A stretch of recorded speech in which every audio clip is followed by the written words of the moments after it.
everybody, my name is Vinu Venkatesh. Welcome to another class with me on the English language for Sai Education Group. We're going to discuss idioms and phrases today, so let's get to expanding our vocabulary. Alright, so let's start with idioms and phrases. While fighting with Indian army, the enemy realized that they had caught a Tartar. Now, caught a Tartar is a phrase which means something unexpected had happened. Okay, so is it A, trap wanted criminal with great difficulty? No. Catch a dangerous person? No. Meet with disaster? Not really. Deal with a person more than once match? Okay, maybe. Hold out something important? Okay, so D is the closest in meaning to this phrase. So then D becomes the right answer because none of the others match the meaning, which means to meet, find something unexpected, or not to find but to come face to face with something that is unexpected. That is catch a Tartar. All right. Okay. Don't you think you dash by not showing up at the meeting you underwent so much of trouble to organize? Don't you think you dash by not showing up at the meeting you underwent so much of trouble to organize? Made your head spin? No. Burnt bridges? Burnt bridges means destroy one's own path. That is, if you have worked hard for something, you yourself have destroyed it. Alright? Cut corners. Cut corners means do something without much care. Got a taste of your own medicine? Got a taste of your own medicine means you deserve what you got, and that is in a bad way. Suppose you tricked somebody, then one day somebody is coming and tricking you. So you have got what you have been paid for what you did. Like it's like a tit for tat, bad thing. Hung in there. Hung in there means to wait. So the best answer for this is burnt bridges, meaning you destroyed your own hard work. That's what this sentence is saying, right?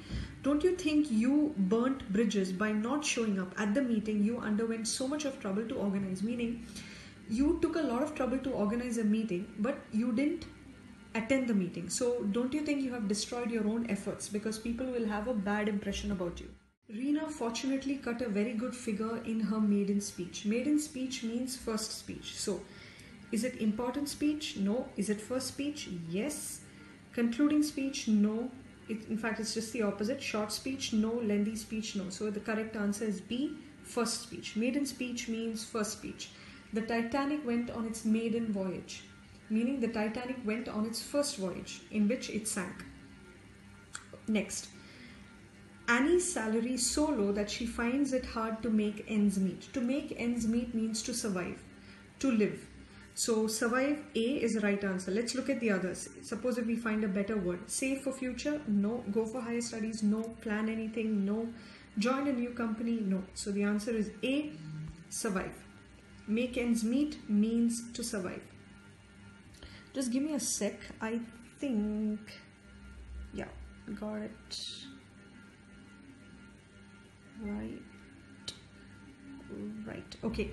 As in caught shoplifting, the girls decided to make a clean breast of it to their parents. To make a clean breast of things means to tell things honestly, to divulge everything, to confess. So which is the right answer? Hide out information? No. In fact, it's the opposite. Punish? No. Confess without being reserved? Yes. That is number C, or option C. Make excuses? No. Repentance means to regret? No. So the right answer is C. Confess without being reserved means confess wholeheartedly, without holding back anything. He must not become the chairman of the club as he has too many axes of his own to grind.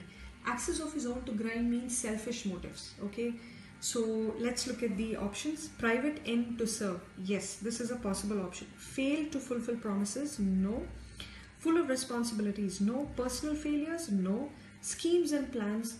It's possible, but then schemes and plans can also mean good things. He may have a plan to do something which is good for everybody, everybody in the company or the organization. So it could be actually good.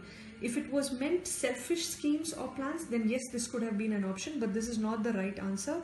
The right answer is private end to serve. Option A. Why is it the right answer? Because it says private, right?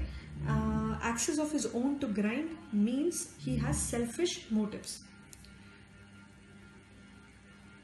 Next, I've tried every possible source without success. And now I'm at my wit's end. Wit's end means I'm almost mad. I am fed up. That kind of thing. Perplexed? Not really. Sorted? No. Succeeded? No. Exhausted? Possible. Relaxed? No. Perplexed means confused. So the right answer here is D. Exhausted. On the upper deck, the house owner found that everything was very much in apple pie order. Apple pie order means in perfect order, very neatly organized everything, right? So what are the options? In random order? No. Packed in one container? No. Unorganized manner? No. Imperfect order? Yes. Something to be missing? No. So the answer is D, in perfect order. See, idioms and phrases, you have to memorize some of these idioms and phrases. There's no other way out. You have to read good newspapers, read good books like Jane Austen, Enid Blyton, what else? Look for Wordsworth's poetries, look for Times of India, Wall Street Journal, The Guardian from the UK. You'll find it all on the internet free. You can read them there. Or you take membership in some library and read good books, right?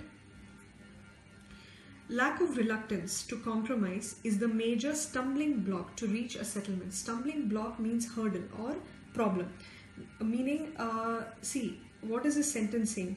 Lack of reluctance to compromise, meaning not giving in. Meaning, not giving in is the major problem to reach a settlement. Settlement means agreement. Suppose people are having a fight. They are not agreeing. Two sides are not agreeing. Okay, let's say two parties are having a fight and they are not agreeing. Why? Because neither of the two is giving in. They are saying, no, I am right. The other party is saying, no, I am right. One of them, if they say, okay, I'm sorry, I am wrong, I admit it is my mistake, maybe there will be an agreement. But neither party is doing it. That is called lack of reluctance to compromise. Block is a major problem to reach an agreement or a settlement. So what are the options? Important privilege? No. Assistance required? No. Stepping stone? No. Hurdle? Yes. Playful activity? No. So the right answer is D, hurdle. Talking business affairs at dinner is a faux pas in many countries. Faux pas is actually a French word. It means a social blunder. It means something that you should not do when you're in a group of people because they may not like it. It is not nice. For example, when you're in a group of people, if you sneeze or if you cough, if you don't put your hand or if you don't cover your mouth, then it is not nice. So it becomes a faux pas. Alright. A, fashionable? No, in fact it's the opposite. B, old tradition? No. C, social obligation? No. D, social blunder? Yes.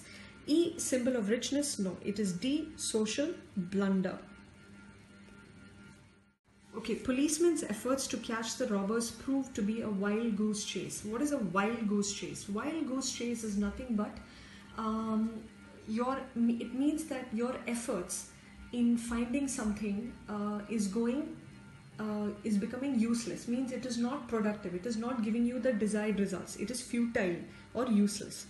So is it A, productive hunting? No, in fact it is the opposite. Is it a futile search? Yes. Is it ideal seeking? No. Is it genuine efforts? No. Is it E, none of these? No. It is in fact B, meaning futile search or useless search, meaning it has not given you the desired results. If you are fair and square in work, you will definitely prosper. What do you mean by fair and square? Fair and square means honest, right? Truthfulness. So is it A, active? No. Is it B, honest? Yes. Is it hardworking? No. D, friendly. E, disciplined? No. It is B, honest. Fair and square means you are being honest in your work. Though my dream of playing basketball went up in smoke, I helped others getting that. Go up in smoke or went up in smoke means it did not materialize. His dream of playing basketball did not come true. That is what is meant by saying went up in smoke or go up in smoke. Accomplished? No. In fact, it is the opposite of accomplished. Shattered? Possible. Hopeful? No. Continue? No. Effortless? No. Effort has been put, but it did not come true. So it is B, shattered. Every time I show my elder brother one of my stories, he just picks holes in it. Picking holes means to criticize or to find fault with. Okay, so every time I show my elder brother one of my stories, he always finds fault with it. A, find some reason to quarrel? No. Admires? No. In fact, it's the opposite. Criticize? Yes. Rectify? No. Ignore? No. So the answer is C, criticize. Idioms and phrases is actually nice. You should go over these and you should learn more. That you can find on Google. You can read good books or newspapers. It helps you improve the quality of the your language as well as your vocabulary, right? Next, housing in the city these days costs an arm and a leg. When you say something costs an arm and a leg, it means it is very, very expensive. So A, very expensive, possible, yes. Uphill task, no. B is not the answer. C, no. Easy task, no. D, much approval, no. E, delay, no. So the answer is A, very expensive. Okay. Tired of playing second fiddle, she resigned and started her own company. Playing second fiddle to somebody means becoming a second option for somebody. You know, that person is not giving you the importance of being first. He's always treating you like a second. So A, working without interest, no. Making arguments, no. Support the role and view of another person, possible. Do backseat driving, no. Helping without any selfish motive, no. So the right answer, C is the best answer because it most closely matches with the meaning of playing second fiddle. So these I have got from this link. Please refer to it in case you want to have a look again. Practice as much as possible. Search Google for many more idioms and phrases. Start using these in your languages. And I will see you again next time. Until then, happy studying and wish you all the very best.